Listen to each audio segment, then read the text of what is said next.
तो आज जो हम प्रैक्टिकल सेशन करेंगे, इसमें हम कुछ नया, कुछ पुराना और सब मिलके करेंगे।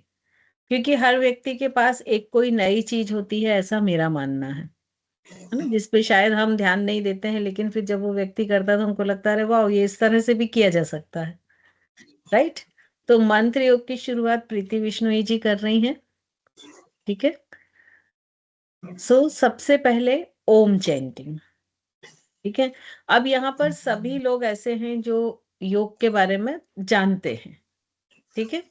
तो ओम चैंटिंग सबको मालूम है कि एक्सेल करते हुए ओम चैंट करना रहता है। अब लेकिन इसको स्पेसिफिक इसको कौन समझाएगा कि ओम चैंटिंग में एग्जैक्ट हमें करना क्या है? प्रीति जी, आप समझाएंगे? या कोई ठीक है और भी बोल सकता है, ऐसा कोई जरूरी नहीं है कि सिर्फ प्रीति जी ही बोले। यदि किसी और को भी स्पेसिफिक कुछ मालूम है तो वो बोल सकता है। ठीक है जी प्रीति जी। मैम, कराते कराते करूँ या इंस्ट्रक्शन पहले बता दो, समझा दूं? देखिए, यहाँ हम जो ये क्लास कर रहे हैं ना, तो ये इस पॉइंट ऑफ व्यू से कर रहे हैं कि हम सब मिलके जो कुछ गलतियां करते हैं उनको इम्प्रूव करें और कुछ नया सीखें। ठीक है ना? तो ये जो जनरल ओम चैंटिंग है वो तो हम सब करते हैं, सबको मालूम है। ठीक है। तो हम ये कोशिश कर रहे हैं कि ओम चैंटिंग की एग्जैक्ट टेक्निक क्या होनी चाहिए। तो पहले तो एक ओम चैंटिंग जैसे सब करते हैं अपने अपने तरीके से, क्योंकि सभी करते होंगे किसी ना किसी तरीके से, वो अपने तरीके से करें, केवल एक बार करना है। मैं स्टार्ट करती हूँ। जी। लंबी गहरी सांस भरेंगे नाभि तक, एक्सेल करते हुए अ का वाइब्रेशन नाभि पे, टू का चेस्ट एंड थ्रोट पे, एंड माँ का गुंजायमान पूरे मस्तिष्क में महसूस करेंगे।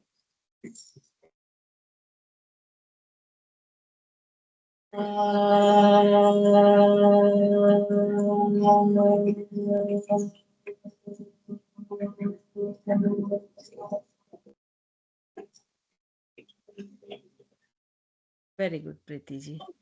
अब इसके अलावा कुछ एक्स्ट्रा कोई एक्सप्लेन करना चाहता है? जो प्रीति जी ने किया वो एकदम ठीक था, है ना? तो हम एक एक करके, रितु जी आप शुरू करें। मैम, इसमें सबसे पहले तो हमारे को जो बैठने की स्थिति है वो स्थिर होनी चाहिए। सुखासन, पद्मासन, अर्ध पद्मासन, इसमें हम बैठेंगे कमर सीधी, गर्दन सीधी, और या तो हाथों को प्रार्थना मुद्रा में या ज्ञान मुद्रा में, जैसे भी हमें कंफर्टेबल हो हम वैसे रखेंगे। और जब हम लंबी गहरी सांस लेंगे तो हमारा पेट फूलना चाहिए, बाहर की तरफ आना चाहिए।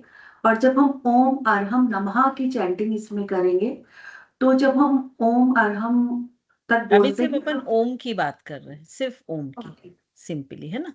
तो हमारा जब हम ओम की चैंटिंग करेंगे तो हमारा पेट अंदर की तरफ जाता जाएगा। जब तक हम ओम म का साउंड लेंगे लंबा, तो हमारा पेट बिल्कुल हमारे पीठ से चिपक जाना चाहिए। बिल्कुल। ये तो रितु जी ने बहुत अच्छा डिस्क्राइब किया इसकी प्रोसीजर। अब इसका साइंटिफिक इफेक्ट जो है वो निधि जी बताएंगे। बाकी लोग भी वीडियो ऑन कर लें, जो भी हैं वो, चाहे फर्स्ट ईयर के हों या सेकेंड ईयर के हों, वीडियो सभी ऑन कर लें। क्योंकि इस सेशन में अगर आप वीडियो ऑन नहीं करते हैं तो मुझे लगता है ये यूजलेस है, आपके लिए भी और मेरे लिए भी। जी निधि जी। मैम, इसमें ओम को हमने डीप इनहेल किया, उसके बाद हमने फुल एक्सहेल करते हुए ओम की ध्वनि निकाली। तो हम पूरा बेली कॉन्ट्रैक्ट करके, एक तो हम बेली मसल्स को यूज कर रहे हैं, वो फुली कॉन्ट्रैक्ट हो रही है, तो एक वो अपने आप में काम कर रही है। और यहाँ पर हमारा नाभि केंद्र होता है, नाभि पर शक्ति केंद्र होता है। तो वो केंद्र एक्टिवेट होता है जब हम फुल कॉन्ट्रैक्शन करके ओम की ध्वनि को वहां पर उठाते हैं वहां से। तो योग में ऐसा कहा गया है, जो मुझे लगता है, जी योग में ऐसा बिल्कुल कहा बिल्कुल। गया है कि हमारे नाभि स्थान पर 72,000 नाड़ियों का स्टार्टिंग पॉइंट है। तो हम उस पॉइंट को जब एक्टिवेट कर रहे हैं तो वो 72,000 नाड़ियां शायद एक्टिवेट हो रही है, मतलब हम कोशिश कर रहे हैं एक्टिवेट करने की। और बिल्कुल जब उस ओम को जब हमने नाभि स्थान से उठाते हुए, हम यहाँ से उठाते हुए यहाँ यहाँ पर लाते हैं, फिर यहाँ से ले जाते हुए जो पूरा ओम अरहम नमः जो पूरा प्रोसीजर होता है, तो फुल प्रोसीजर में हम पांचों केंद्रों को एक्टिवेट कर रहे हैं और हमारी ऊर्जा को नाभि स्थान से उठा के हम ऊपर की तरफ शिफ्टिंग करते हुए सिद्धि केंद्र तक लाकर और उसको छोड़ रहे हैं। तो लाइक इस प्रोसीजर में हमने पांचों केंद्रों को एक्टिवेट किया, मेन हमारा जो नाड़ी स्थान जहाँ से स्टार्ट हो रही है उसे स्टार्ट किया, और सारा बंध लगाते हुए, बंध मीन्स बस इतना ही कि लाइक हमने बिल्कुल। सारे केंद्रों को एक्टिवेट किया।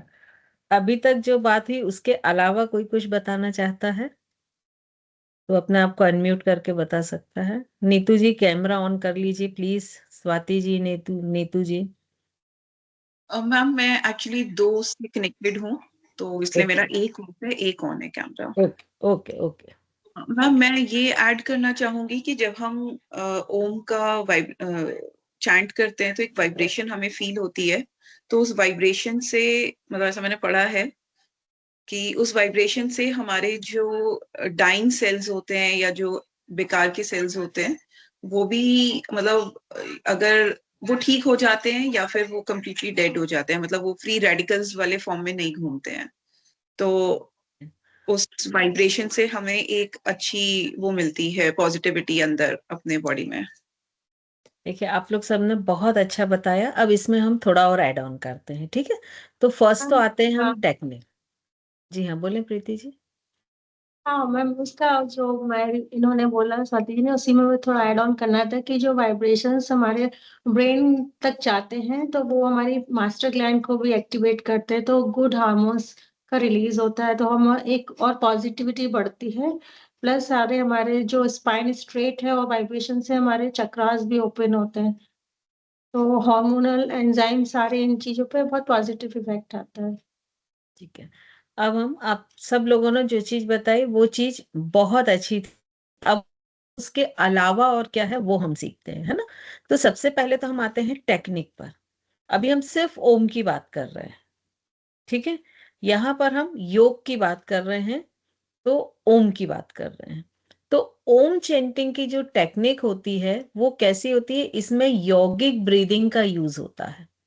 अब सवाल ये उठता है कि यौगिक ब्रीदिंग क्या है, ठीक है।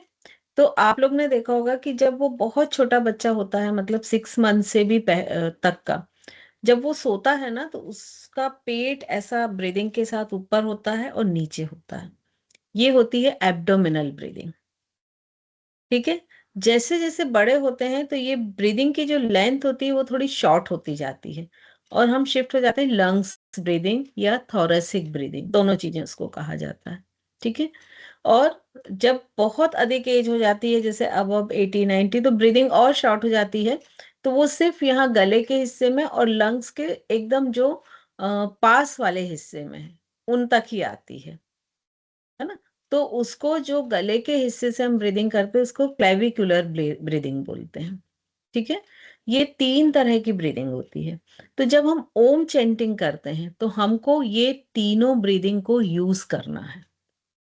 तो ये सबसे बड़ी टेक्निक होती है, क्योंकि हमारे पास ये मसल्स कंट्रोल नहीं होता है कि हम एक के बाद एक ब्रीदिंग को यूज कर सकें। वो बहुत सारी प्रैक्टिस के बाद डेवलप होगा, ठीक है। तो जब ये यौगिक ब्रीदिंग यूज करना, मतलब जब हम इनहेल कर रहे हैं तो सबसे पहले आपकी नाभि बाहर जानी चाहिए। आपके लंग्स, गले, यहाँ पर कोई भी एक्सपेंडिचर नहीं होना चाहिए, ठीक है। सिर्फ नाभि आपकी बाहर जा रही है। जब आपको लगता है कि अब नाभि पूरी तरह बाहर आ चुकी है, मैक्सिमम, ठीक है ना, तब और इनहेल किया, तब लंग्स ब्रीदिंग की। तो लंग्स ब्रीदिंग में क्या होगा कि ये जो चेस्ट जो रहता है ये सामने की तरफ नहीं बढ़ता है, ये कैसे, ऐसे साइड में एक्सपांड होता है, ठीक है। तो वो हमने चेस्ट रिब्स को अपने एक्सपांड किया साइड में जितना भी मैक्सिमम हो सकता है, वो लंग्स ब्रीदिंग हो गई। इसके बाद भी हमको इनहेल करना है कि जो यहाँ पर क्लेविकुलर ब्रीदिंग है वो भी हम कंप्लीट कर लें। अब जब ये तीनों ब्रीदिंग्स कंप्लीट हो गई, ठीक है, तब हमको एक्सेल करते हुए ओम चैंटिंग करना है। तो जब ओम चैंटिंग करते हैं तो शुरुआत में आपका एब मसल्स, जो आपके पेट के मसल्स हैं, आपके चेस्ट के मसल्स हैं वो मूव नहीं होंगे। ठीक है, अ में सिर्फ आपका क्या मूवमेंट होगा, आपका क्लेविकुलर, क्योंकि जब आप एक्सेल करेंगे तो ये उल्टा सीक्वेंस होगा इनहेल के, है ना, अपोजिट सीक्वेंस में। आप इनहेल में आपने क्या किया था, पहले एब्डोमिनल, फिर लंग्स, फिर क्लेविकुलर। तो इसमें उल्टा होगा, पहले क्लेविकुलर, फिर लंग्स, फिर एब्डोमिन।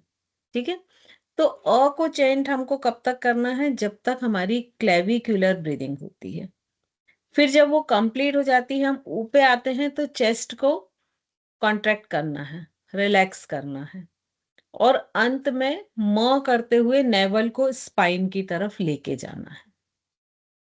शुरू में ये बहुत डिफिकल्ट होता है, क्योंकि ये तीनों मसल्स पे अलग अलग कंट्रोल नहीं होता है। तो उसके लिए सबसे अच्छा तरीका होता है कि जैसे पहले सिर्फ अ को 3 बार करें और ये क्लेविकुलर ब्रीदिंग को यूज करें, फिर ऊ को करें लंग्स ब्रीदिंग के साथ, फिर म को करें एब्डोमिनल ब्रीदिंग के साथ। तो इस तरह से आप अलग अलग करके भी इसको कर सकते हैं। अब एक बार करके देखें, आंखें बंद करें, मैं जो इंस्ट्रक्शन दे रही हूँ उसको ब्लाइंडली फॉलो करें आप। ठीक है, आप बहुत सारी चीजें हो सकता है आपको अलग से मालूम हो या अलग से आपने सीखी हो, कुछ देर के लिए अपने आप को ब्लैंक कर लें। ठीक है, चलिए, तो किसी भी मेडिटेटिव पोस्चर में बैठे, अर्ध पद्मासन, पद्मासन, सिद्धासन, सुखासन, जिसमें भी आप बैठ सकते हैं। दोनों हाथों को ध्यान मुद्रा में रख लें, स्पाइन स्ट्रेट करें, चिन को हल्का सा बैक कर लें, जिससे आपका सिर जो सामने की तरफ थोड़ा सा झुका है वो स्ट्रेट हो जाए। स्वाति जी, हल्का सा चिन को पीछे की तरफ पूरा सिर ले जाएं। Yes, very good. Preeti Vishnoi ji, chin थोड़ा डाउन करें, आप काफी ऊपर कर ली हैं, थोड़ा सा नीचे करें, बस सफिशिएंट। अब अपना पूरा कंसंट्रेशन आज्ञा चक्र पर रखें। आज्ञा चक्र मतलब दोनों आईब्रोज के बीच में, जहां हम तिलक या बिंदी लगाते हैं, या जिसे हम ज्ञान केंद्र भी कहते हैं। अब यहाँ पर जो भी चीजें आ रही हैं उसको सिर्फ देखते जाएं, ना उन्हें बदलने की कोशिश करें, ना उनमें रुकावटें करें, ना उनको रोकने की कोशिश करें, सिर्फ देखते जाएं आपके आज्ञा चक्र पर आपको क्या दिख रहा है। आप एक जज की तरह उसको ऑब्जर्व करते जाएं।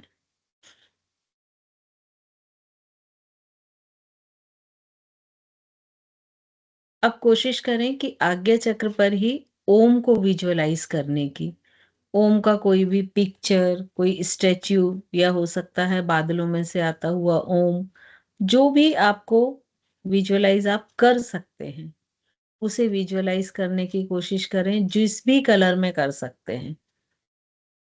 और महसूस करें कि अपनी चंद्र बिंदी के साथ ओम आपके आज्ञा चक्र पर लिखा हुआ है।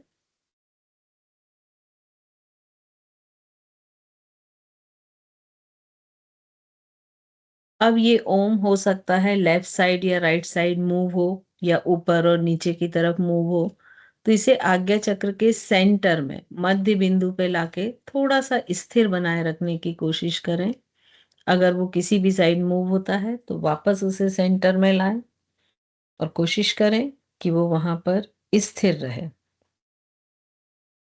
इस ओम की स्थिरता के साथ अपनी काया स्थिरता को जोड़ें, और अपने आप को प्रॉमिस करें कि जब तक 3 भाई टाइम्स क्या पौधों में डाल रहे सब पानी। प्लीज म्यूट कर लें जो भी अनम्यूट है। श्वेता जी, श्वेता जी प्लीज म्यूट कर लें अपने आप को। विजुअलाइज करें कि आपका शरीर भी एक मूर्ति की तरह, स्टैच्यू की तरह स्थिर रहेगा। आंखें भी बंद हैं तो पलक भी नहीं आपके झपकाने का काम है।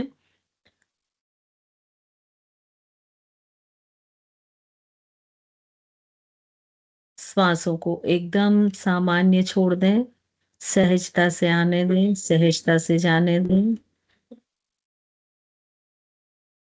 धीमी गहरी लंबी सांस लें और लिप्स को राउंडेड करते हुए, जैसे हम फूंक मारते हैं या ब्लो करते हैं एयर को, लिप्स को राउंडेड करते हुए एक्सेल करें। 3 ब्रीदिंग्स करें। डीप इनहेल, ओठों को गोल करते हुए जैसे हम फूंक मारते हैं, एयर ब्लो करते हैं। पूरा अपना श्वास को खाली कर दें। 3 ब्रीदिंग्स करें इस तरह से। डीप इनहेल, माउथ एक्सेलिंग, और फिर श्वास को सामान्य छोड़ दें। 3 बार जब कंप्लीट हो जाए तो ब्रीदिंग को फिर से नॉर्मल होने दें।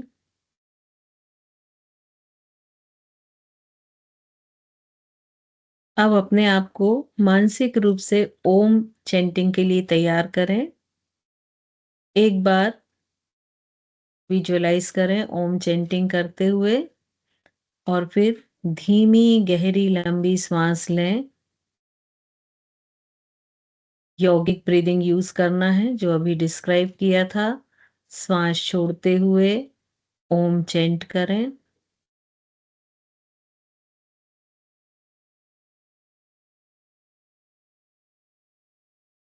थ्री टाइम्स ओम चैंटिंग करें, क्योंकि सबका टाइम ड्यूरेशन अलग अलग रहेगा, सबकी ब्रेथ लेंथ अलग है।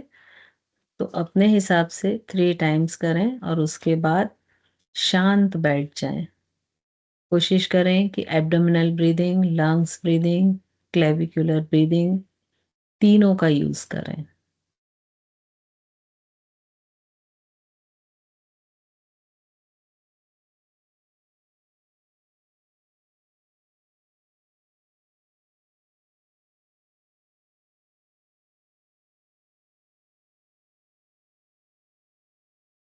और जब ब्रीदिंग थोड़ी सी नॉर्मल हो जाए तो दोनों पाम्स को रब करें अच्छी तरह से। कोशिश करें कि आपके पाम्स हल्के से गर्म हो जाएं, वार्म हो जाएं। और जब ये वार्म हो जाते हैं तो सबसे पहले इन्हें अपनी आंखों पर रखें। अपने पूरे सिर, फेस को कवर करते हुए दोनों शोल्डर, दोनों आर्म्स से चेस्ट, लेग्स तक आए। बैक पोर्शन में भी हाथ को लेकर जाएं और बैक पोर्शन से भी पूरा पैर तक नीचे आए। आईज ओपन कर लें। अब मुझे बताएं कितने लोग तीनों ब्रीदिंग को यूज करते हुए ओम चैंटिंग कर पाए।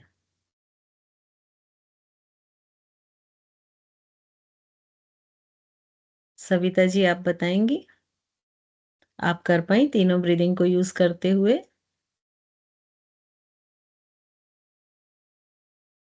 यस मैम, किया। ओके, तीनों ब्रीदिंग आप अलग अलग यूज कर पाए, मसल्स को जैसे यूज करना चाहिए था? मैम ऐसे जैसे कि नीचे पेट से लेते हुए पूरा गले तक सांस आई, तो उसी को ही बोलेंगे तीनों ब्रीदिंग? नहीं, एक्चुअली एक एक ब्रीदिंग करके छोड़ना है तो आपका मसल्स कंट्रोल होना चाहिए। एक साथ नहीं सारे मसल्स लूज होंगे, एक एक करके होंगे। कोई और समझ के जो कर पाया हो वो अपने आप को अनम्यूट करके बताए।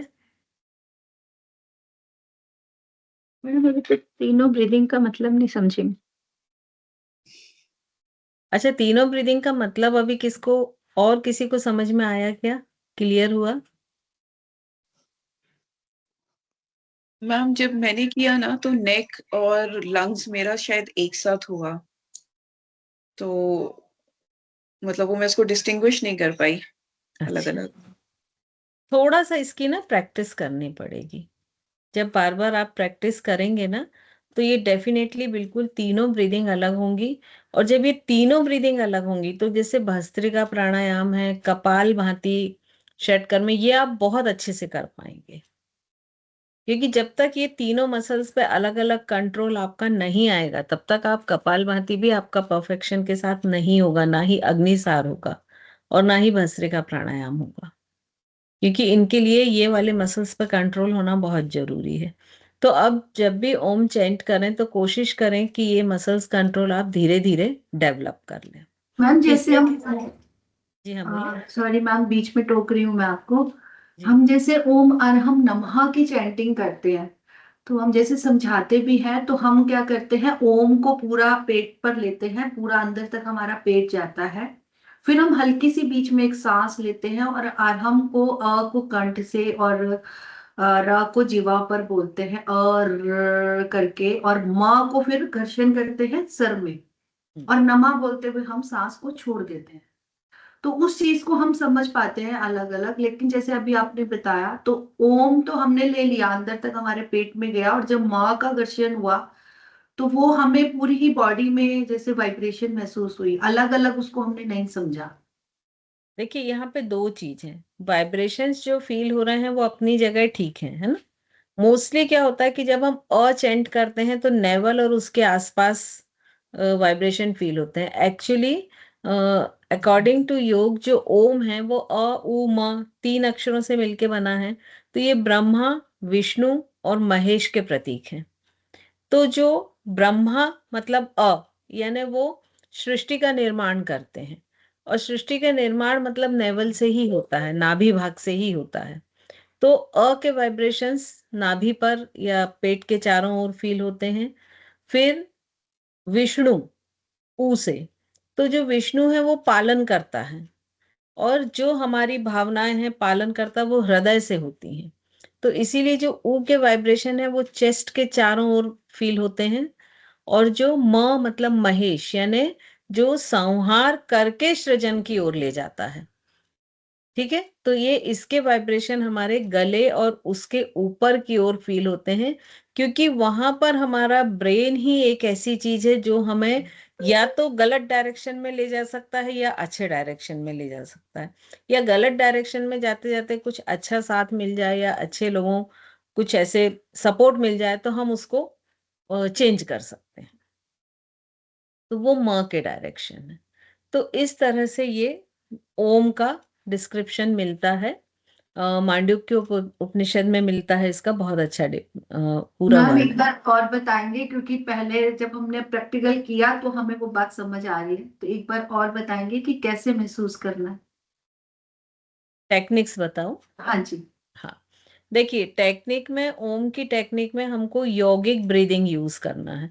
यौगिक ब्रीदिंग का मतलब होता है कि जिसमें लंग्स ब्रीदिंग भी हो, एब्डोमिनल ब्रीदिंग भी हो और क्लेविक्यूलर ब्रीदिंग भी हो। तो जो एब्डोमिनल या जिसको डायफ्राम ब्रीदिंग भी बोलते हैं तो वो होती है कहाँ से, पेट से, नाभि से।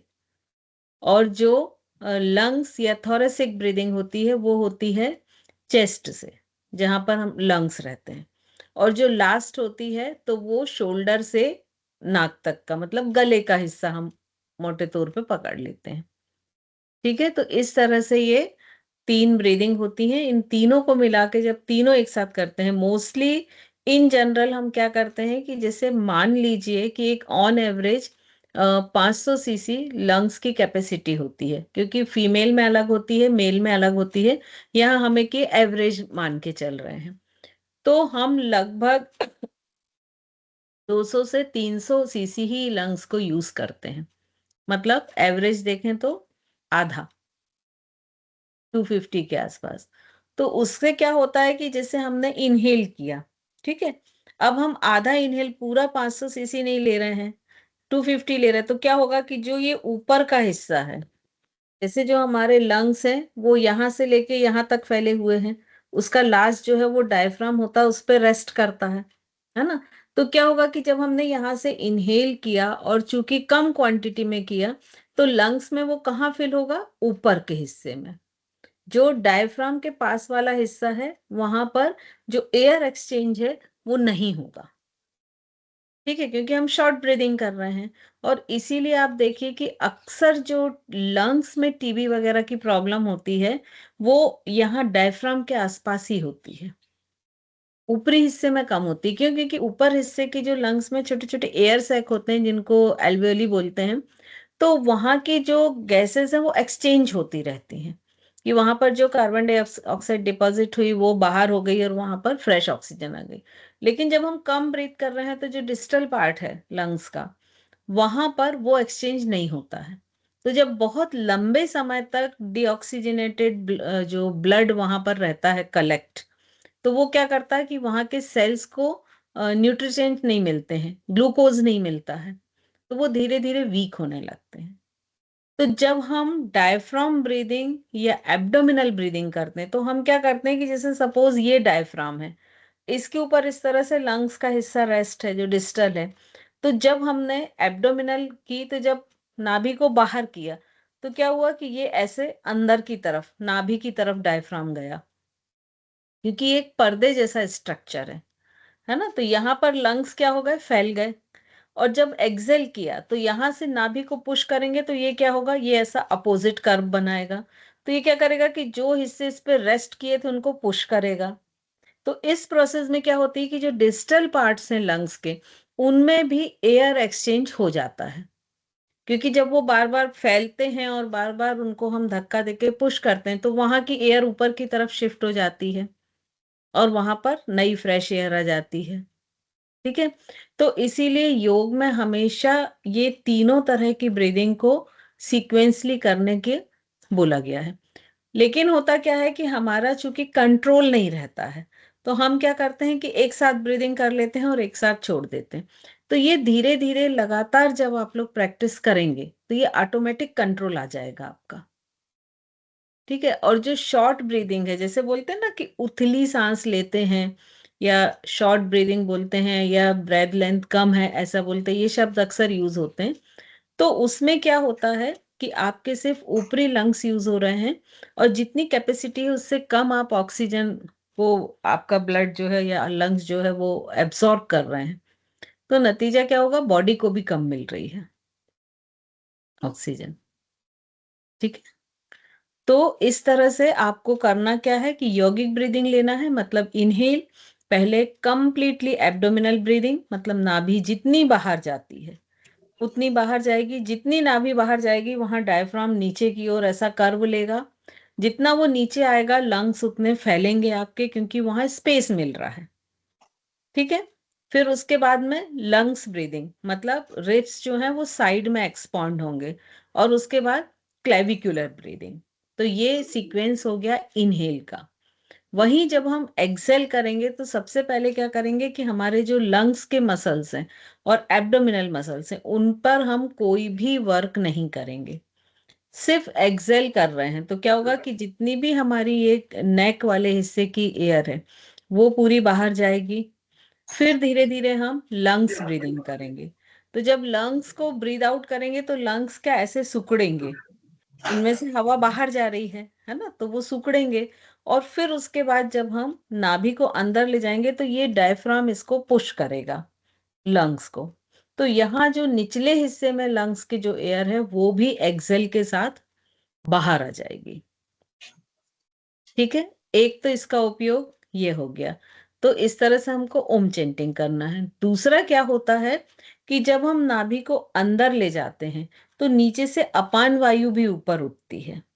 आप लोगों को 5 प्राण पढ़ाए थे, तो जो अपान प्राण या अपान वायु है वो ऊपर की ओर उठते हैं और चेस्ट की तरफ आते हैं। तो योग में हमेशा ये बोला गया है कि प्राण और अपान को जब भी हम मिलाते हैं तो एनर्जी का लेवल बहुत हाई होता है और कॉन्शियस लेवल एक हाई होता है। शक्ति को जागृत करने के लिए बहुत जरूरी बताया है कि अपान वायु प्राण वायु से मिले। ठीक है। दूसरा ये इसका उपयोग हो गया। तीसरा हम जाते हैं वाइब्रेशंस पे। तो जो ओम चेंटिंग करते हैं तो उसमें बहुत सारे तरह के वाइब्रेशन होते हैं, जैसे अ में बताया कि नेवल पे हो रहे हैं, ऊ में चेस्ट पोर्शन में, और म में नेक और उसके ऊपर पूरे पोर्शन में। तो ये बहुत सारे रिसर्च अभी हो रहे हैं। तो जो फॉरेन कंट्रीज में रिसर्च हुआ है ओम चेंटिंग पे, और कुछ इंडिया में भी हुए हैं, तो उसमें ये कंक्लूजन निकाला है कि जैसे हर ह्यूमन बॉडी में हर तरह के बैक्टीरिया और वायरस रहते हैं, चाहे वो गुड हो चाहे बैड हो। ठीक है। जैसे एक एग्जाम्पल हम लेते हैं कि मान लीजिए कैंसर है, तो ऐसा नहीं है कि हमारे अंदर कैंसर के कुछ वायरस या बैक्टीरिया नहीं है, हमारे अंदर भी वो जर्म्स हैं। ठीक है। लेकिन वो बीमारी किसी भी ह्यूमन को क्यों नहीं हो रही है, क्योंकि उसका नंबर कंट्रोल है। एक इमेजिनरी नंबर लेते हैं कि कोई एक हार्मफुल वायरस है जो अगर 10 नंबर तक रहता है तो ठीक है, वो 10 नंबर से जैसे ही बढ़ता है तो उससे रिलेटेड जो डिजीज है वो ह्यूमन बॉडी में उसके सिम्टम्स आने लगते हैं। ठीक है। तो ये प्रूव हुआ है कि जब ओम चेंटिंग करते हैं तो उससे जो वाइब्रेशन क्रिएट होते हैं, साउंड वेव्स क्रिएट होती हैं, वो हमारी बॉडी के जितने भी हार्मफुल बैक्टीरिया और वायरस हैं उनको डिस्ट्रॉय करते हैं। तो इस तरह से ये एक कंक्लूजन निकाला गया है कि लगभग 80% ऐसे हार्मफुल बैक्टीरिया वायरस हैं जो कि बहुत सारी डिजीज को क्रिएट कर सकते हैं। उनके नंबर्स को कंट्रोल करते हैं, उन बैक्टीरिया वायरस को डिस्ट्रॉय करते हैं। तो इस तरह से उसका ये रिजल्ट दिया गया है कि 80% बीमारियों से हमें ओम चेंटिंग सेव करता है। ये हुआ बॉडी के अकॉर्डिंग। अब जब ये में ब्रेन पे जाता है, ठीक है, तो ब्रेन में ये क्या करता है, बीटा रेस को डिस्ट्रॉय करता है और अल्फा रेस की रेंज को बढ़ाता है। तो जब अल्फा रेस ब्रेन में बढ़ती हैं तो आपका ब्रेन कूल डाउन होता है, शांत होता है ना। और जितना शांत रहेगा, उतना आपको स्ट्रेस कम होगा, स्ट्रेस से जो नेगेटिव इफेक्ट्स होते हैं वो कम होंगे। और चक्र पे तो इसका जब हम चक्र पढ़ेंगे तब इफेक्ट इसका देखेंगे, नहीं तो अभी पूरी क्लास ओम में ही निकल जाएगी। प्रीति जी, आप कुछ बोलना चाह रही हैं? जी मैम। मैम, इसमें जो आपने यौगिक क्रिया बताई, तो हमें एक ही ब्रेथ में तीनों चीज को फील करना है, हाँ इंस्पिरेशन और एक्सपिरेशन दोनों। हाँ, ये एक्चुअली यौगिक ब्रीदिंग होती है। और तो ये मैम, आपको शायद आश्चर्य होगा कि जब हम कार्योत्सर्ग करते हैं तो उसमें हम बोलते हैं कि आपका जो वो नमोकार मंत्र हम पढ़ते हैं वो 3 ब्रीदिंग में होना चाहिए। तो ऐसे 27 ब्रीद इन ब्रीद आउट का कार्योत्सर्ग होता है। तो ये जो 3 ब्रीदिंग है ये भी यौगिक ब्रीदिंग होनी चाहिए, तभी वो उनका इम्प्लीमेंट अच्छा होगा, ओके। है ना। तो मतलब जैसे रमो अरिहंताड़म इनहेल यौगिक ब्रीदिंग, नमो सिद्धाड़म एक्सेल, फिर नमो आयरियाड़म इनहेल, फिर चौथे पद में फिर एक्सेल, और जो आखिरी पद होता है तो उसमें नमो लोए में इनहेल और बाकी में एक्सेल। तो इस तरह से ये 3 श्वास में पूरा नमोकार मंत्र को पढ़ा जाता है। और जब इसको 9 बार पढ़ेंगे मतलब कितनी श्वास हो जाएंगी, 27। तो वो एक कायोत्सर्ग का सर्किल माना जाता है। तो मैम, जो हम नॉर्मल ब्रेथ करते हैं, जैसे हम throughout the day we are breathing, तो हमको क्या इसी तरीके की ब्रेथ की प्रैक्टिस करनी चाहिए? देखिए क्या होता है कि जब आप धीरे धीरे ये प्रैक्टिस करते हैं ना तो कुछ चीजें ऑटोमेटिक चेंज हो जाएंगी। मतलब उसके लिए आपको फिर एफर्ट नहीं करने पड़ेंगे। जैसे धीमी सांस या उथली सांस या शॉर्ट ब्रेथ लेंथ वो ऑटोमेटिक कवर होगा। ठीक है रितु जी। हम फिर से वही क्वेश्चन में रिपीट कर रही हूँ प्रीति मैम, प्रीति दीदी का, कि जैसे भी हमने नमोकार मंत्र बोला तो उसमें तो हम सांस लेते हैं छोड़ते हैं, लेते हैं छोड़ते हैं, 3 सांसें लेते हैं। यहाँ हम एक ही सांस में तीनों ब्रीथिंग ले रहे हैं। हाँ, यहाँ हम उसमें भी सांस तीनों अलग। ब्रीदिंग एक में ही लेना है, वही मैं बता रही हूँ।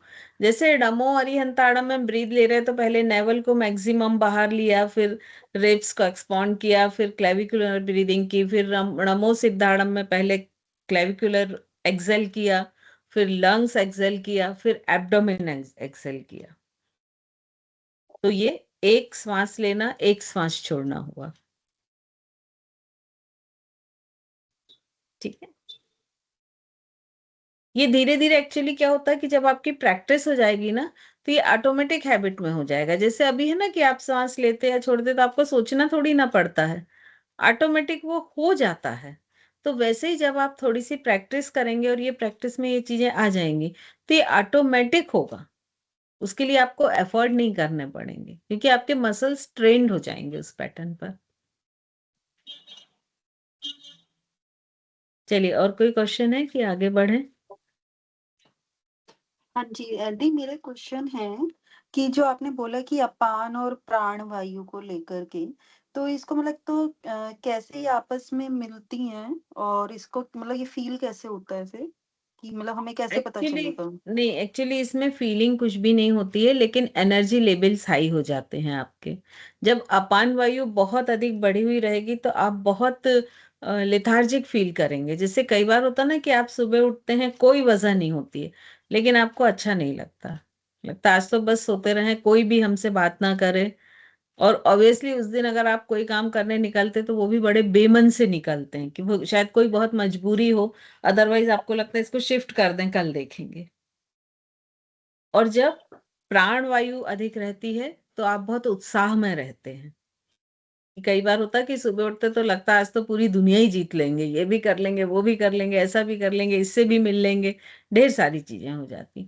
तो ये इमोशंस से मालूम चलता है, जो आप धीरे धीरे जब लगातार पढ़ते जाएंगे, काम करते जाएंगे, तो आपको समझ आने लगेगा इस चीज का। तो मैम यौगिक क्रिया ये यौगिक ब्रीदिंग करते हुए ये ऐसी भावना भानी है कि प्राण वायु अपान वायु में मतलब मिले, या फिर ये क्रिया अपने आप ही होती है? ये अपने आप होगी। आपको तो ओम चैंटिंग पे पूरा फोकस रखना है अपना, है ना। जी आपका मैम। फोकस ओम चैंटिंग और उसके वाइब्रेशंस पे रहेगा। सी देखिए, जैसे आपके पास एक बैलून है, यहां से उसमें हवा भरने वाली जगह है, ये नीचे, आप इसको नीचे से पुश करोगे तो वो हवा तो ऊपर जाएगी ही, है ना। ये तो एक प्रकृति का नियम है, ठीक है। चलिए, तो ये हमारा हो गया मंत्र योग, राइट। अब हम आते हैं ज्वाइंट एक्सरसाइज या सूक्ष्म व्यायाम पर। तो पहली जो एक्सरसाइज है वो हम मोस्टली फिंगर्स की करते हैं, टोज और फिंगर्स की, है ना, ज्यादातर। तो एक एक्सरसाइज हम लेते हैं कि जो हम जनरल हाथ को इस तरह से रखते हैं, उंगलियों को मोड़ते हैं और खोलते हैं। सभी को मालूम होगी ये एक्सरसाइज, राइट, है ना। अब एक बार हाथ सामने फैलाएं और करके देखें, जैसे आप करते हैं वैसे करके देखें। फील करें आपको कहाँ कहाँ क्या क्या हो रहा है, ठीक है। वापस आ जाएं। देखिए, इस एक्सरसाइज में सबसे पहला फॉल्ट क्या हो रहा है, जब ये एक्सरसाइज हम करते हैं तो हम क्या बोलते हैं, मोस्टली हम जब फिंगर्स को स्प्रेड करते हैं तो इनहेल वाली पोजीशन रहती है, और इनको जब हम इस तरह से टाइट करते हैं तो एक्सेल पोजीशन रहती है, ठीक है। लेकिन आप सभी के हाथ जो थे वो क्या थे, यूं दिख रहे हैं। मेरे हाथ दिख रहे हैं। मैं एक मिनट स्पॉटलाइट करती हूँ अपने आप को, एक सेकेंड होल्ड कीजिए, इससे आपको सभी को दिखे। क्लियर है सभी को, है ना। हाँ, देखिए, जब आप सभी लोगों ने हाथ इस तरह से सामने कर लिए थे, ठीक है, ये पोजीशन थी। अब आपने शोल्डर को राउंडेड कर दिया। ये 180 डिग्री में है क्या, शोल्डर नहीं है, ये राउंडेड हुआ। इट मीन्स क्या हुआ कि जो चेस्ट है वो ऐसा दब गया, ठीक है। अब चेस्ट कंप्रेस हुआ, मतलब अंदर लंग्स को भी स्पेस कम मिल रहा है, क्योंकि ये चीज अंदर दब रही है। तो इसमें आप कैसे इनहेल करेंगे, मतलब ये पोजीशन कैसी हो गई कि एक बैलून को हमने ऐसे रख के दबा लिया, फिर अब उसमें बोल रहे कि बहुत सारी हवा भरो। Is it possible? नो, ठीक है। तो सबसे पहले इस एक्सरसाइज के लिए फर्स्ट स्टेप है कि आपके जो दोनों शोल्डर हैं ये 180 डिग्री या अबव 180 डिग्री होना चाहिए। और चूंकि लगभग 40-45 के बाद ये लगभग हर व्यक्ति की ये शोल्डर रोल हो जाते हैं। ये जो शोल्डर है ना, ये ऐसे हो जाते हैं थोड़े से। ये दिख रहे हैं अभी दोनों मेरे टिप एक लाइन में है क्या, नहीं है, है ना। तो सबसे पहले इस एक्सरसाइज के लिए क्या है कि इनको रोल बैक करके यहां स्टॉप कर दो। अभी फर्क दिखा चेस्ट में, देखिए पहले चेस्ट की ये पोजीशन थी, ठीक है, अभी ये चेस्ट की ये पोजीशन थी, सेकंड चेस्ट की ये पोजीशन है, दोनों में फर्क आ रहा है। इसमें देखिए चेस्ट पूरी तरह ओपन हो गया है ना। दोनों मेरे शोल्डर जो है 180 डिग्री पर आ गए हैं एग्जैक्ट, ठीक है। अब इसके बाद हम दोनों हाथों को इस तरह से सामने खोलेंगे। अब इसमें देखिए, ध्यान से देखिए, फर्स्ट पोजीशन में क्या था, ये, ठीक है, सेकंड पोजीशन में क्या है, ये। क्लियर हुआ? तो इसमें हाथ ऐसे नहीं फैलाना है, हाथ तो पैरेलल ही रहेंगे, लेकिन आपका चेस्ट ओपन अप रहेगा। क्लियर हुआ सभी को? थम्स अप करके बस बताते जाएं, है ना। अब फर्स्ट पोजीशन तो ये हो गई, हमने शोल्डर रोल बैक किए, हाथों को सामने खोला। अब जब हम हाथों को सामने खोलते हैं तो ये जो पोर्शन होता है हमारा, मतलब पाम का सबसे निचला हिस्सा, इसको बाहर की ओर पुश करो और इसको अंदर की ओर। क्लियर हुआ? दिख रहा है ना सभी को? अब क्लियर रखिएगा, ये जो पोर्शन है नीचे का, इसको बाहर की ओर, इनको अंदर की ओर। मोस्टली हम क्या करते हैं कि जब ये हाथ खोलते हैं ना तो इसको ऐसा लूज छोड़ देते हैं, दिख रहा है ये पूरा हाथ लूज है। नहीं, इसको टाइट करो, इसको बाहर की ओर खींचो, उंगलियां अंदर की ओर अपनी तरफ। ये पोजीशन हो गई। अब इस थंब को अंदर की तरफ करो। जैसे ही आपकी अगर ये पोजीशन सही है और आप ये थंब्स अंदर करेंगे तो ही आपको यहां से स्ट्रेचिंग आनी शुरू हो जाएगी, राइट। अब इसके बाद इन उंगलियों को मोड़ो और इनको इतना टाइट करना है कि आपके ये पूरे बाइसेप ट्राइसेप मसल से शोल्डर तक आपका एक स्ट्रेचिंग आए। ये तो हो गई टाइट की पोजीशन, ठीक है। अब स्ट्रेच की पोजीशन क्या है कि जब हम ये एक्सरसाइज हम जनरल ऐसे करते हैं, है ना। तो जब ये पोजीशन हमने सही किया, जब हम स्ट्रेच करेंगे तो सबसे पहले तो यही इस पोर्शन को बाहर की ओर पुश किया, इनको अंदर की ओर। अब इन फिंगर्स को इतना खोलना है कि ये जो वैली पोर्शन है, दो उंगलियों के बीच की जगह है, यहां पर आपको स्ट्रेचिंग फील हो और हाथ को पूरा बाहर की ओर खींच के रखें। और ये 90 डिग्री एकदम, रिस्ट जो है आपकी ये 90 डिग्री, मोस्टली ये ऐसी रहती है। और इसके बाद इसको फैलाएं, राइट। दोनों में फर्क समझ में आया? क्या फर्क था, कोई बताएगा? निधि जी बताएंगी, वो मसल्स के इससे अच्छे से बता पाएंगी। दोनों में क्या डिफरेंस था?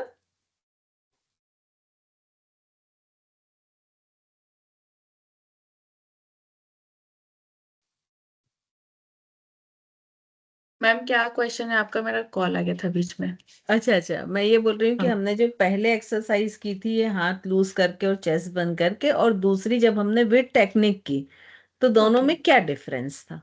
मैम। जब हमने लूज हाथ करके, लाइक जैसे हम 90 डिग्री नहीं करके, अगर हमने थोड़ा सा एंगल डिक्रीज करके अगर हमने किया है, तो जो पूरा स्ट्रेच आना चाहिए था अप टू शोल्डर, वो नहीं आएगा, वो मिड में कहीं आके रिस्ट तक ही होके और खत्म छूट हुआ। जाएगा।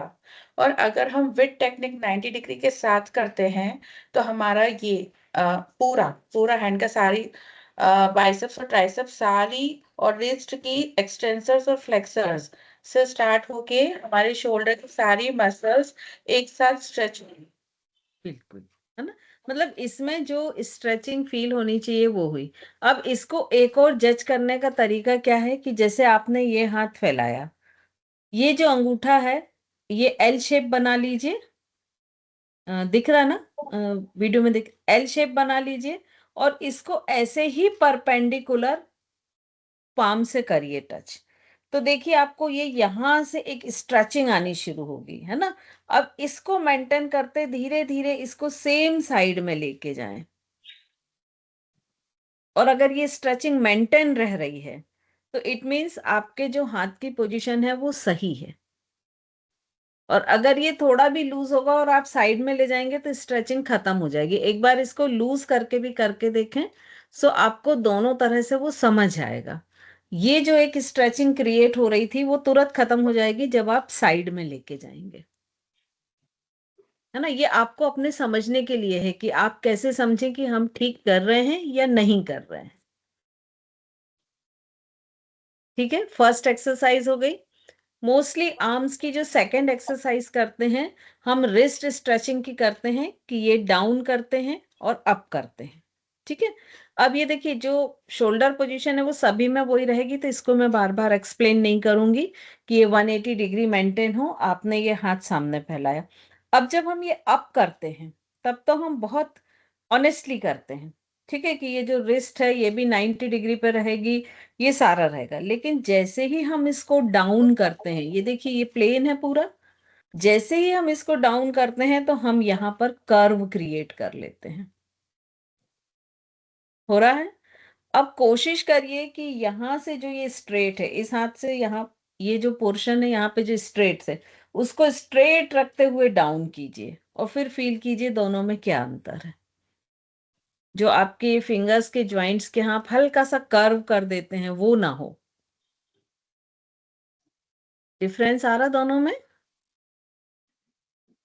किसी को फील हुआ तो थम्स अप करके बताएं। मैडम स्ट्रेट करके कर रहे हैं तो पूरा पाम पे इफेक्ट आ रहा है, अदरवाइज यस, नीचे करने पे नहीं आ रहा। हाँ, अभी भी आपका हाथ ठीक नहीं है। जो हम मोस्टली ये ऐसे और ये ऐसे करते हैं, ये पोजीशन। मेरा हाथ शायद दिख नहीं रहा ना, साइड में कहाँ से जा रहा है। दिखेगा? अब दिखेगा है ना, अभी दिख रहा होगा ना। अब दिख तो रहा है। मोस्टली ये जो ऐसे करते हैं और उसके बाद फिर हम इसको हल्का सा कर्व करके ये नीचे ले आते हैं। तो ये जो कर्व आ रहा है इसको आपको बंद करना है। जितना फ्लैट इधर है उतना ही फ्लैट डाउन करना है। तो देखिए आप पूरा शायद 90 डिग्री तक डाउन भी ना कर पाए, या बहुत अधिक स्ट्रेचिंग आएगी। और एक्चुअली ये एक्सरसाइज इसके लिए ही है कि ये जो पूरे रिस्ट मसल्स हैं इनमें स्ट्रेचिंग आए और फ्लेक्सिबिलिटी मेंटेन हो। हम सब करके बता दें, क्लियर हुआ सभी को? ओके, यस अब मैम, हम प्लीज। नेक्स्ट जाते हैं। नेक्स्ट कौन सी एक्सरसाइज है सूक्ष्म व्यायाम की? लेग्स में भी सेम चीज इंप्लीमेंट होती है। लेग्स में हम क्या करते हैं, जैसे ये लेग्स है हमारा, है ना, ये यहाँ पे सोल है। तो जब हम बैठते हैं ना तो क्या करते हैं, ये सोल ऐसा रखते हैं, ये दिख रहा है, ये 90 डिग्री नहीं है, ये हल्का सा बाहर की तरफ है। ठीक है, मतलब यदि ऐसे में देखें तो ये ऐसा ना स्ट्रेट होगा परपेंडिकुलर, और ये 90 डिग्री होगा। ठीक है, तो लेग्स को आप यदि सामने फैलाएं और पर्टिकुलर इसकी यही पोजीशन भी मेंटेन कर लें तो आपको बैठना थोड़ा सा, थोड़ी सी देर बाद, 1-2 मिनट बाद मुश्किल हो जाएगा। फैलाएं लेग्स सामने की ओर। अब कोशिश करें कि जैसे आपके ये दोनों सोल हैं, यहाँ कहीं पे एंकल का एक छोटी सी गठान जैसी रहती है, उसको ज्वाइन करें, और पैर के अंगूठे को। अब सेकंड ये करें कि जैसे ये पैर की 10 उंगलियां हैं, तो मोस्टली ये हल्की सी ऐसी होती हैं, वी शेप। तो इसको पूरा 180 डिग्री मेंटेन करें। देखिए नी के आसपास कुछ ट्विस्ट फील हुआ आप लोग को? हल्का सा, थोड़ा सा बैठना भी मुश्किल हो रहा होगा शायद। हम सब करके बताते जाएं तो मुझे समझ में आ जाएगा कि हाँ आपको समझ आ गया। ठीक है, अब इसके बाद जब हम ये टोस को टाइट करते हैं तो हम मोस्टली क्या करते हैं, अगेन इसको ऐसे ले जाते हुए सामने, ये दिख रहा है, ये हिस्सा भी स्लाइड जैसे सामने आ गया, और ये मान लीजिए टोज है तो ये मूव हो गए नहीं, ये पूरा 90 मैनेज रहे ये एंगल, और फिर टोस को टाइट करें और टोस को स्प्रेड करें, तो फिर ये टोस के बीच में जो वैली पोर्शन है उस पर एक प्रेशर फील हो आपको। ठीक है, अब इसमें थोड़ा सा और ठीक करें। जो नी के ऊपर एक जो कटोरी जैसा शेप होता है जिसको हम पटेला बोलते हैं, है ना, उसको हल्का सा अपने नाभि की तरफ खींच के और नीचे पुश कर लें स्लाइडली, तो देखेंगे आपके थाई मसल्स एकदम टाइट हो जाएंगे, है ना। और इसके बाद फिर हम ये वाली जो एक्सरसाइज है ये करें। एक बार फिर से रिपीट करिए जो अभी आपने बताया था। लेग को स्ट्रेट सामने फैला लें।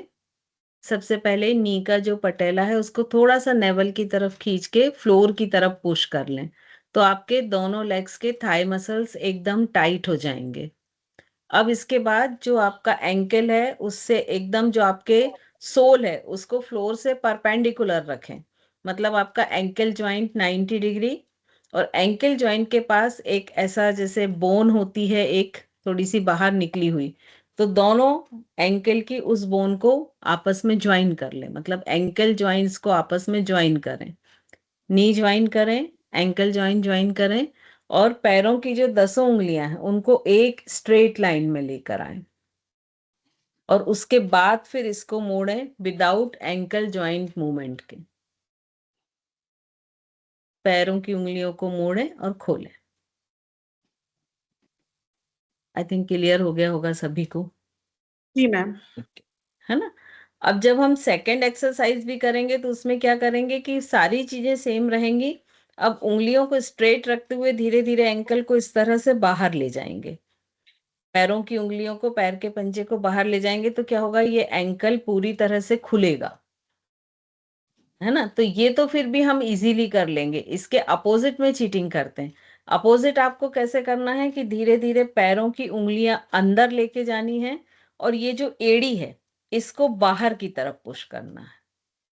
तो ये जो उंगलियां हैं ये आपकी 90 डिग्री से थोड़ा सा अंदर जानी चाहिए।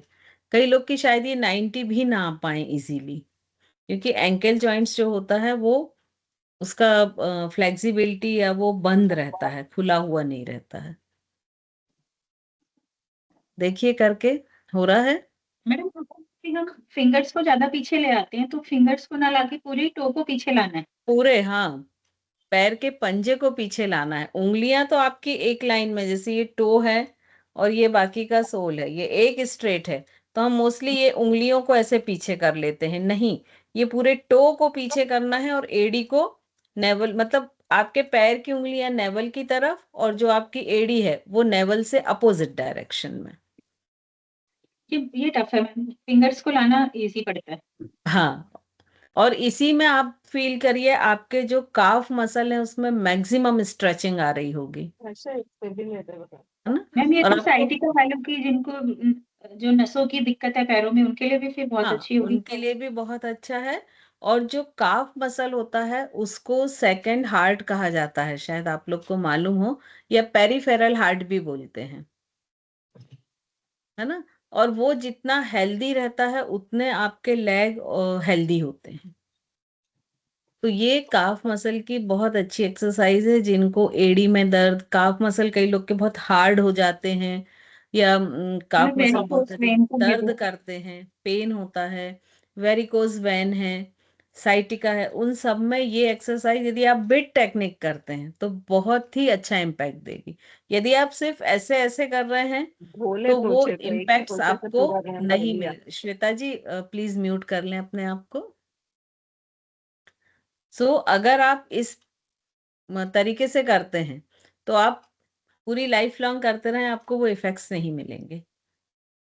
तो कोई भी योग थेरेपी में जब हम जाते हैं तो कोई भी एक्सरसाइज आप भले ही कम करिए, लेकिन उसकी एग्जैक्ट टेक्निक क्या है उसको समझ के आपको करना होगा। मैम जो क्योंकि जब स्ट्रेचिंग भी तक, कर रहे हैं तो उसमें भी पैर हमारे जुड़े रहेंगे, बिल्कुल टखना और उंगलियां। बिल्कुल, क्योंकि अगर मैम वो जुड़े नहीं नीचे रहेंगे तो ज्यादातर से लोग जो है ना ऐसे वी शेप में रखते हैं।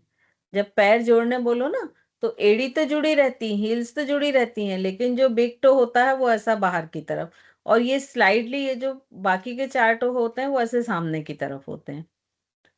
नॉर्मल यदि आप किसी को पैर खोलने को बोलो तो उसका यही पोजीशन रहेगा कि ये ऐसे वी शेप रहेंगे, बिग टो दूर दूर रहेगा, एंकल जॉइंट्स कभी भी नहीं मिलेगा, और पैर थोड़े से स्लाइडली तिरछे रहेंगे। क्यों? क्योंकि उनका जो एंकल जॉइंट है वो लगभग 10 डिग्री से मिसअलाइंड हो चुका होता है, और यही आगे कारण बनते हैं नी प्रॉब्लम या थाई जॉइंट प्रॉब्लम के। चलिए, तो ये इनसे रिलेटेड कोई क्वेश्चन पूछना तो पूछ लें, क्योंकि टाइम हो गया है फिर। एक्चुअली देखिए, आपके जो प्रैक्टिकल में है वो आसन है ना। वो आसन तो आप लोग कर ही लेंगे कैसे ना कैसे, लेकिन ये जो बेसिक चीजें हैं वो मैं चाह रही थी कि आप लोग उससे भी परिचित हों। तो जो सूक्ष्म व्यायाम का थोड़ा सा पार्ट भी कवर हो गया, फिर हम आसन भी लेंगे, एक स्टैंडिंग एक सिटिंग ऐसे करके एक एक आसन लेते जाएंगे उसके। ठीक है, तो अभी से रिलेटेड किसी के कोई क्वेश्चन हो तो पूछ लें।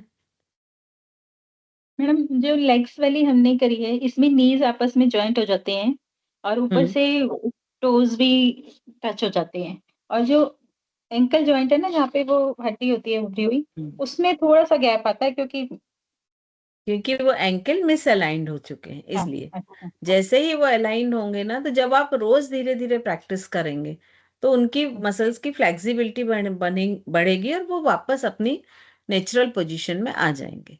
क्योंकि जो बॉडी मिस अलाइनमेंट से जो प्रॉब्लम होती है, जैसे नी प्रॉब्लम है और ये एंकल का प्रॉब्लम है, फ्रोजन शोल्डर है, सर्वाइकल है, इन सब का यदि मेडिकली ट्रीटमेंट देखा जाए तो इनके लिए कोई मेडिसिन ऐसी नहीं है कि जो उनको शिफ्ट कर दे। या तो बहुत सीवियर हो गया तो फाइनल ये है कि सर्जरी है, तो वो सर्जरी के बाद भी एक हेल्दी आपकी लाइफस्टाइल नहीं रह जाती है।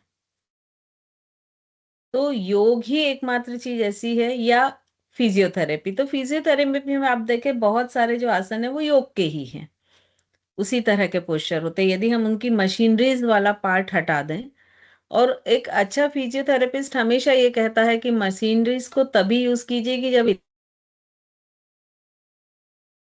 सेल्फ नहीं कर पा रहे हैं। वो भी ये चाहता है कि जैसे ही आप सेल्फ अपनी एक्टिविटीज कर पाते हैं तो आप फिर जो एक्सरसाइज है उस पे जाइए। तो योग ही एक ऐसी चीज है, ऐसी विधा है कि जो मिस अलाइनमेंट का बहुत अच्छा ट्रीटमेंट देती है। मैम, ये एंकल जॉइंट से जो ये हमारी टोज निकले रहते हैं, ये बाहर साइड, मतलब ये जो पीछे एड़ी के बाहर जो हड्डी उसको ज्वाइंट करना है हाँ बिल्कुल, आपस में। हाँ अगर वो टखना आपस बोलते में हैं ना अच्छे से, जिसको, हाँ, जिन टखना या जॉइंट, एंकल। हाँ टकना, तो जिनकी जॉइंट्स हो जाती, मतलब उसके लिए सही रहता है, उनके पैर ठीक है मतलब। देखिए ज्वाइंट होने के बाद आपके टोज की पोजीशन क्या है, ऐसा ना हो कि ये ज्वाइंट हो गई हो और टोज आपके वी शेप हो। मैं इसीलिए अच्छा, बोल रही थी कि प्रैक्टिकल में कैमरा ऑफ करके कोई जैसे भी कि यूज नहीं है ना, क्योंकि ये सब कयास ही हैं फिर। तो अब जिन वी लोग के शेप तो कैमरे नहीं है ऑन है मैम, वो, लेकिन पैरों के बीच में एक गैप होता है ना, थोड़ा सा ऊपर से जुड़े हैं, नीचे से जुड़े हैं, लेकिन बीच में गैप है मैं वही चीज हल्का सा। बोलना चाहती हूँ मैम कि ये चीजें हम देख के ही बता सकते हैं। उसके लिए कैमरा ऑन रखना जरूरी है, क्योंकि जैसे यहाँ जो लोग कैमरा ऑन रखे उनको मैं बोलती जा रही हूँ कि ये चीज आप ऐसा करिए या ये ऑर्गन आपका नहीं है ऐसा, तो ऑफ में वो एक्सप्लेन करना बहुत मुश्किल है। और फिर मुझे जी ये भी मैम, नहीं मालूम ना आप कितना सही समझ रहे हैं या कितने उसको समझ रहे हैं, तो उसको एग्जीक्यूशन कैसे कर रहे हैं। तो कैमरा ऑफ रख के मैम बता पाना बस बहुत मुश्किल है। मैम जस्ट अ मैं तो मिनट। मंदिर गई हुई थी, मंदिर से भागी मैं भागी भी आई हूँ, मंदिर फटाफट से ही साड़ी आई चेंज हूँ करके मैम, फटाफट मैं भी मंदिर से ही, मुझे क्लास का पता है, चलो पता नहीं था मैम आज हमें आपकी क्लास है आज। नहीं ये तो रोज ही होती है, शुक्रवार तक ये तो हर दिन फ्राइडे होती वाली है। तो है ही। नहीं हाँ हाँ। मैम, हम लोगों को आज पता चली ना, हम लोग सेकेंड ईयर के हैं। अच्छा अच्छा, ओके ओके, कोई आज बात नहीं। आपने मैसेज उस ग्रुप में डाला तो हमें आज पता चली, हम तो लोग अच्छा रोक अच्छा, रो। कोई बात नहीं, मैम कोई ये बात हमारी नहीं, क्लास नेक्स्ट की टाइम से। सेकेंड ईयर की। नहीं नहीं, ये सभी के लिए कॉमन है, ये तो ज्ञान है, सभी ले लें, कोई दिक्कत नहीं है उसमें, है ना। आप देखिएगा। तो वैसे तो फर्स्ट ईयर की रहती है, लेकिन मैंने कभी भी ऐसा कोई रिस्ट्रिक्शन कभी भी नहीं डाला है कि कौन अटेंड कर सकता है, सभी कर सकते हैं अटेंड। नॉलेज है, सभी लें, तो किसी के लिए ये कोई लॉसेस नहीं देगा, कहीं भी हानि नहीं देगा, ठीक है। तो सभी कर सकते हैं, अगर फ्री हैं तो आप बिल्कुल करें, कोई दिक्कत नहीं है। ये फर्स्ट ईयर मैम वालों से भी मैं हमेशा बोलती हूँ और सेकेंड ईयर वालों से भी, है ना। मैम आप देखिए पैर। हाँ मैम, आपके क्लियर मुझे दिख नहीं रहे हैं एक्चुअली ना, नाम आपका आ जा रहा है उसके ऊपर। क्या करूँ? एक्चुअली क्या आपके जहाँ पैर आ रहे हैं ना, वहीं पर आपका नाम का वो आ जा रहा है, तो मुझे क्लियर दिख नहीं रहे हैं। मैम साइड से दिखाऊं? आप ना जब आप लोग का प्रैक्टिकल होगा ना, तब आप कुछ सूट वगैरह पहनिएगा फिर दिखाइएगा, क्योंकि वो मंदिर से आई ना जस्ट अभी, तो साड़ी पहन रखी है। कोई बात नहीं, कोई बात नहीं। तो जब आपका कभी ऐसा हो ना, एक मिनट में जरा बैटरी जा रही है, एक सेकेंड। मैम सेकेंड ईयर की भी होती है ये प्रैक्टिकल क्लास? अभी तो सेकेंड स्टार्ट ईयर हुई की है। अभी शुरू नहीं हुई है, बट होगी। मैडम का टाइम तो यही है ना, कोई भी क्लास हो फर्स्ट ईयर, मैडम आपका टाइम तो हाँ, यही है ना? हमारी टाइम यही है। हम लोगों की मंडे ट्यूसडे लगती है इसी टाइम। अभी उनके क्लासेस 2 ही रहते हैं ना, तो थोड़ा सा उनका सिलेबस हो जाएगा तो फिर उनकी भी शुरू करेंगे। तो मैम तो मेरा मेडिटेशन वाले टाइम यही ग्रुप पे रहता डाल है। दीजिएगा, जब आप प्रैक्टिकल कराते हैं तो मेडिटेशन वाले ग्रुप पे डाल दीजिएगा। ठीक, ठीक है। चलिए, तो आज की क्लास हम यहाँ पर खत्म करें, क्योंकि 12 बजने वाले हैं। नेक्स्ट क्लास होगी आप लोगों की, है ना। मैम बहुत अच्छा बताया आपने, अगर हम शायद थैंक सूक्ष्म यू, व्यायाम भी थैंक अच्छे से कर यू। लें तो हमें व्यायाम करने की भी जरूरत नहीं है, आसन करने की भी शायद।